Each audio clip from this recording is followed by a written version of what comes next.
I'm here in Medjugorje and I'm Miss, what's your name? I'm Barbara. And? Christine. Christine. Yeah. And where are you from? We're from the UK, Yeah. from the southeast of England. Those of you? Same Yes. town? Yeah, the same town, Essex. Essex, from yeah, Essex. from Unbelievable. Yeah. And UK, that's England. There's normally the Church of England. What happened to you two? Oh, well, I became a Catholic when I was 18. When you were 18, why? What 18. happened?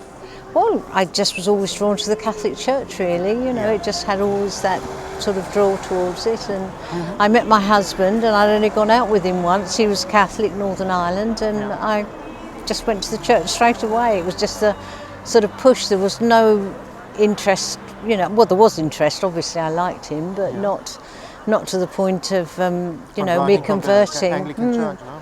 I was, yes. I was always a believer. Always believed in God. But So- it was a hard decision to change to the Catholic Church. Not really. Very simple. Very simple. Yeah, very simple. And what is so beautiful for you about the Catholic faith? Is the Eucharist. The Eucharist. That to me is just everything. Same for all of us Catholics, no? The Yeah, it Eucharist. is, Everything. it For you is. too? For me, yes, yes, the presence of the Holy Spirit. That's the Holy right. Spirit, yeah. We have the whole package. That's for our We have- Protestant we have friends. They everything. don't We have the Eucharist. Absolutely, Yeah. absolutely, yeah. Living presence of Jesus, the Eucharist.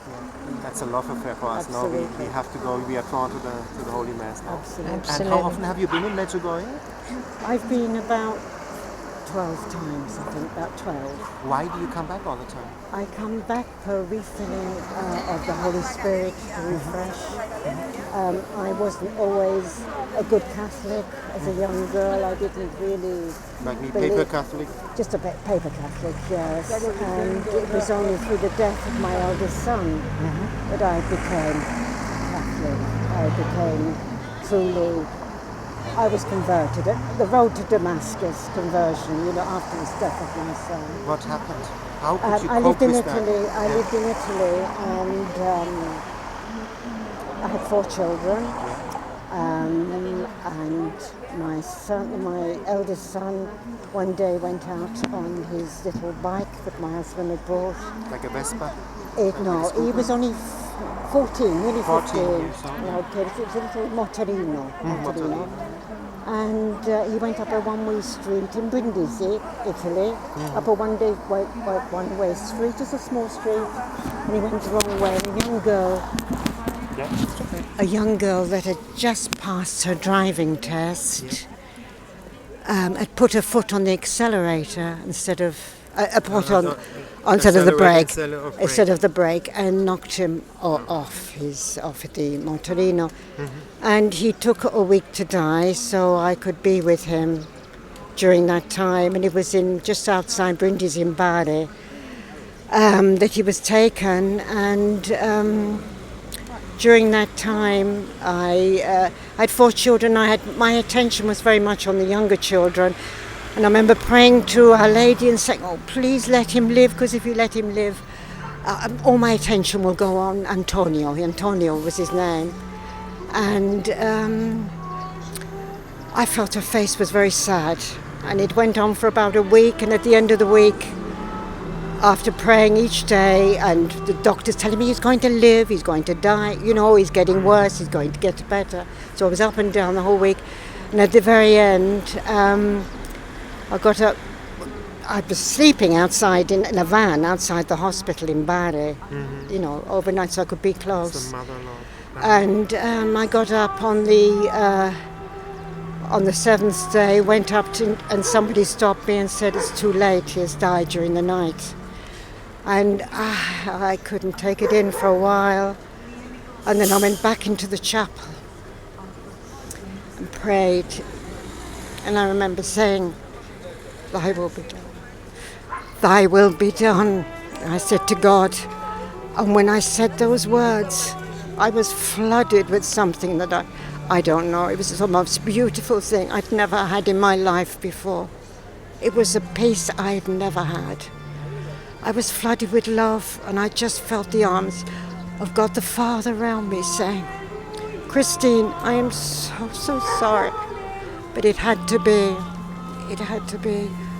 And from that, it lasted, and I said to God, I couldn't believe it. I felt so wonderful. I mean, even at his funeral, I felt the presence of God around me. And I remember saying, oh, let me stay like this forever. But it lasted about 2 years, and I think during that time, my husband and I had separated.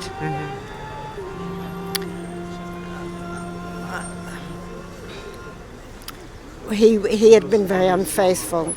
We had separated, and I came back to England with the children. This is amazing what was. Yeah, it was. But during those 2 years, I was still filled with the Holy Spirit, so I was able to continue. And people didn't know that I'd changed. I'd become so radiant, and they didn't know why. And when my husband came over to see the children, he thought I had another man because I looked. And I said, I did. It was Jesus. What? Jesus? Oh, Jesus. Yeah. Yeah? Yeah, Jesus. And yes, it lasted two years with that, absolutely walking with the Holy Spirit. Yeah. And I come back to recapture that here. To be free, I come back to Medjugorje to recapture the refilling of the Holy Spirit here, which I am. I mean, you get filled up again, huh? Filled up again, yes. That's why you come back all the time. Oh yeah, absolutely, How absolutely. did you hear about Medjugorje? I first came back in 1985. I heard it through a friend who told me that Our Lady was appearing in 1981, and I was interested, and I came back 1985. It's very different to how it is now. It was just plain fields. It was absolute. There was not all this materialism. It was just simple people living here, and we stayed with the families, And I came here, and again, I was refilled with the Holy Spirit. It was just such a wonderful place. But I think you have to tell people, even if the buildings are here, the shops are here, they're here because a lot of people come, they want to take some. Yes. But the Spirit is still there. The Spirit is still here. I am absolutely refilled again now. We both are. We had an experience yesterday, perhaps. What was the experience? Explain. You explain the experience. Well, it was just that we have a lady with us that has a heart condition. She's got 2 knees that need replacements, and we just decided yesterday morning to take a taxi over to the Cross Mountain, and we're sort of looking at it, wondering, oh yes, she had a blessing. We have a priest that lives very near to us that gave her the blessing of Charbel yesterday morning, and anyway, we caught this taxi over to the Cross Mountain, and we were at the bottom deciding shouldn't we. I've climbed it many times. I've been to Medjugorje about 40 times, so since 1986, yeah. And so I knew what the mountain was like. But anyway, she said she would give it a try to go to the first station to see how it was. She gets breathless. She gets very, very breathless. I mean, she can't even walk 2 or 3 steps. But anyway, we managed to get to the top, unbelievably. She has angina. Wow. Yeah.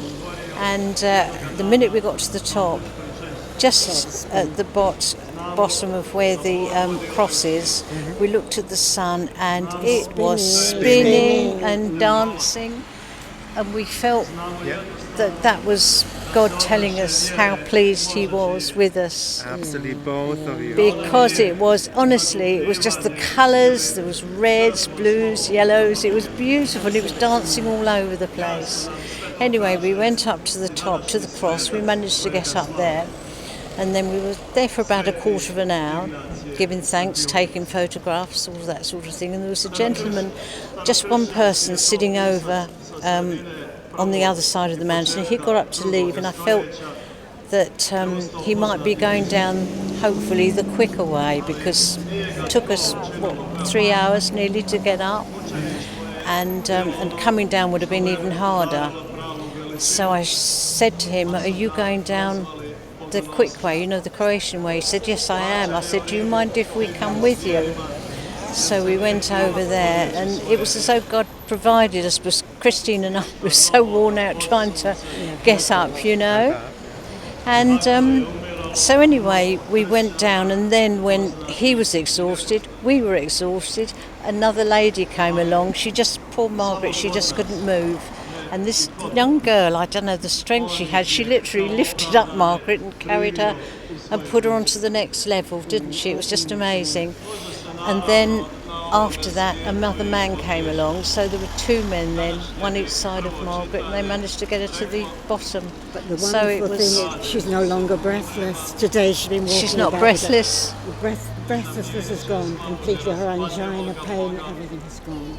This is amazing. This is Medjugorje. This is Medjugorje. Honestly, miracle. I've seen so many. I mean, just too numerous conversions, healings. You know, it's just a wonderful, wonderful place. And for you personally, For me personally, well, I think I sort of got my real conversion, I would say, with Fatima.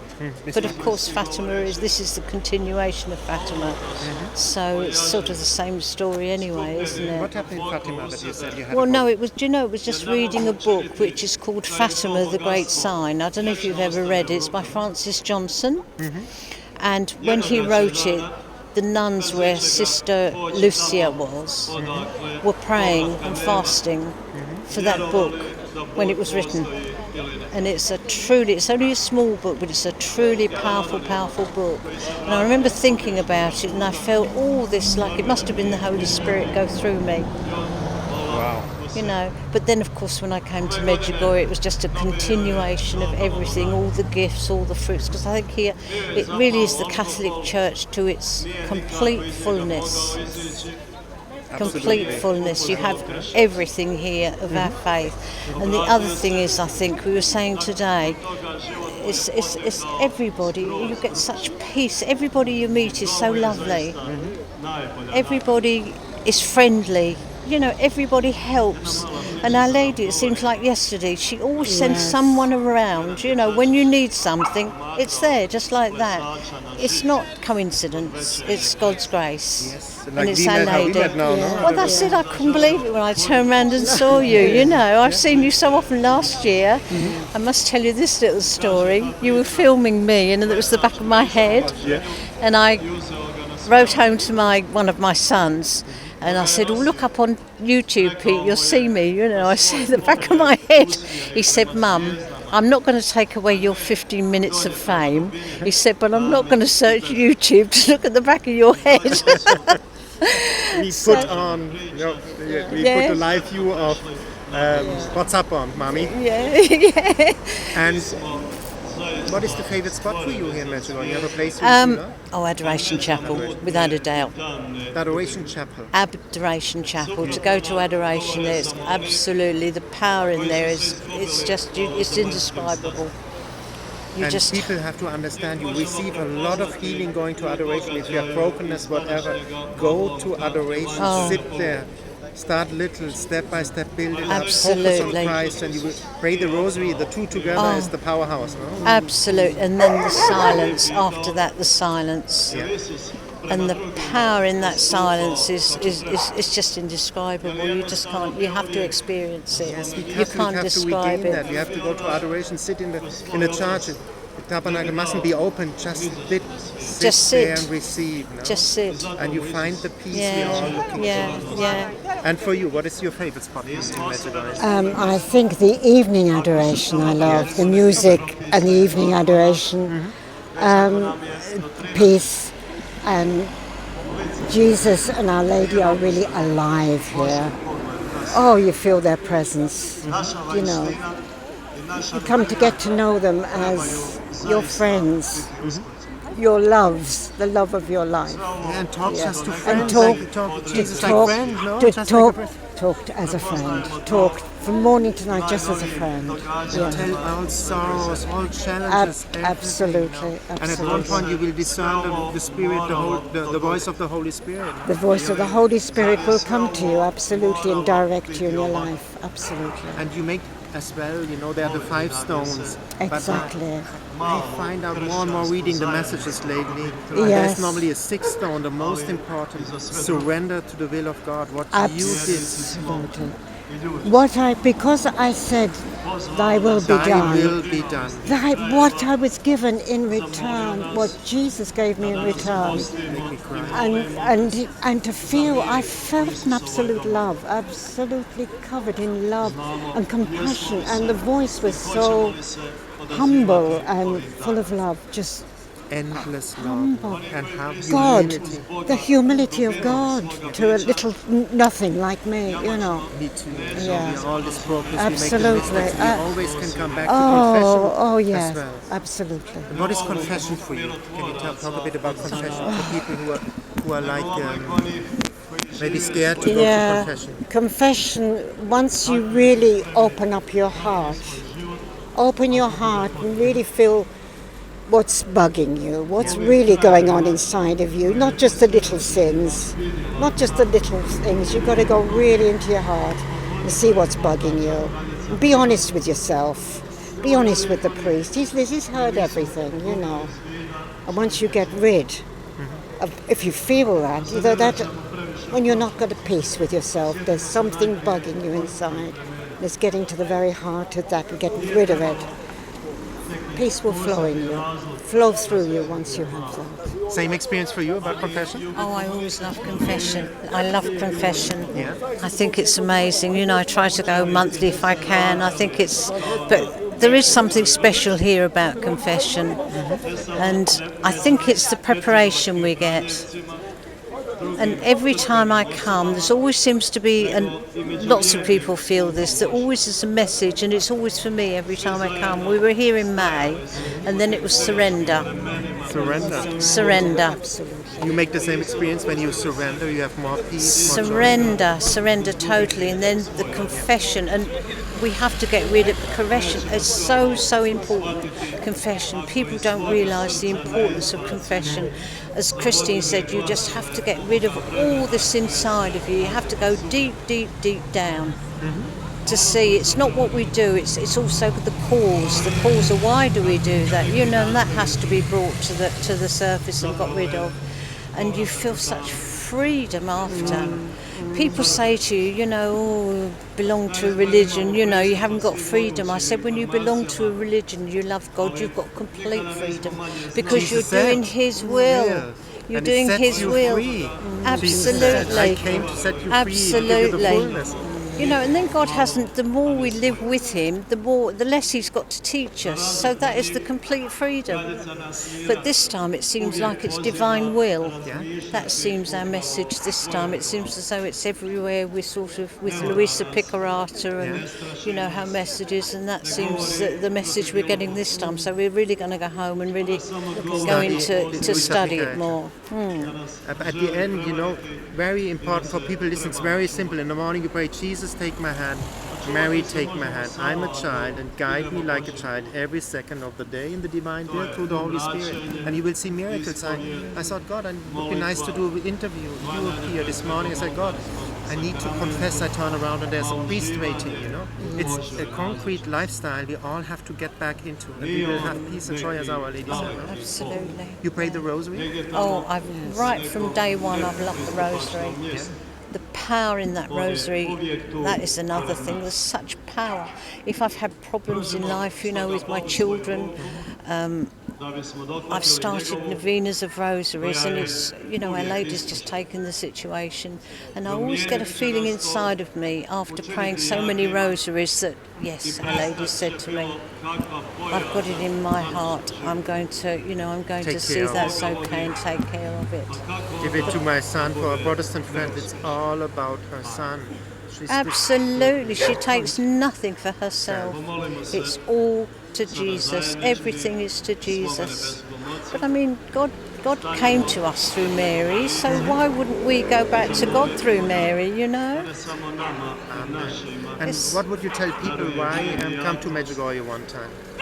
Why would I tell people to come to Medjugorje? Why come here one time?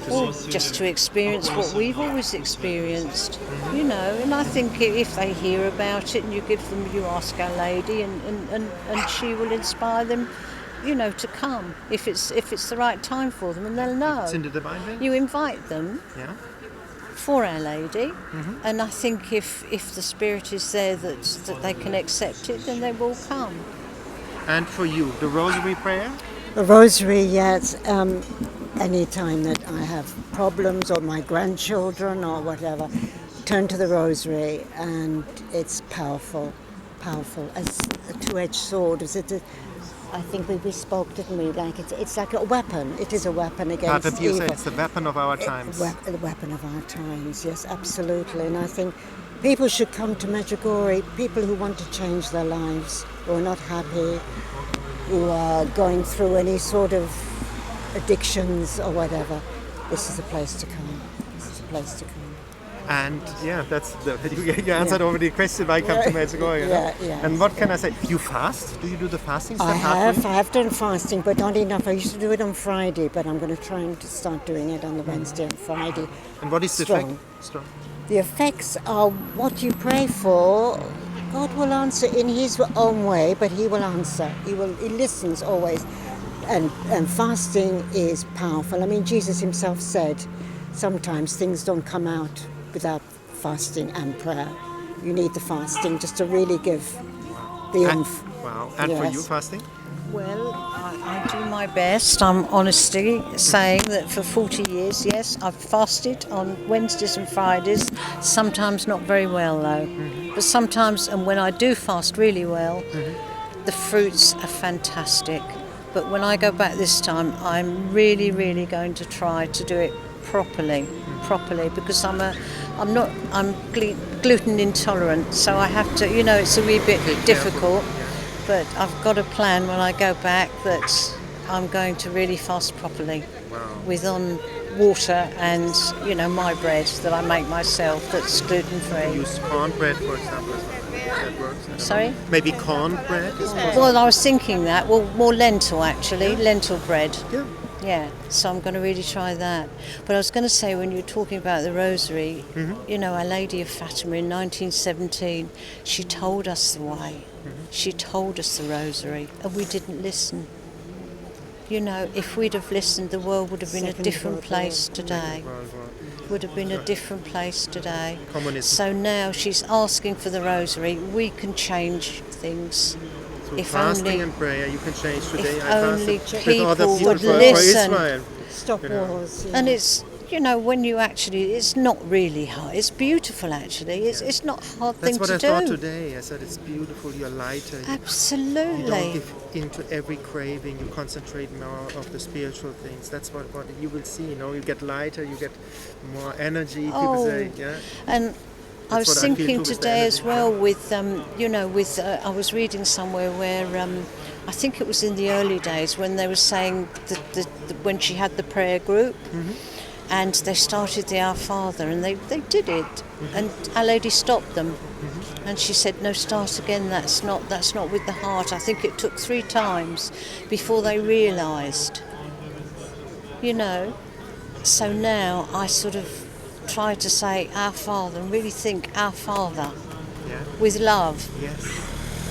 Who art in heaven, where is he, where does he come from, and really take, and to me that is how I feel, is with the heart. Yes, that's what Our Lady said, live and pray with the heart.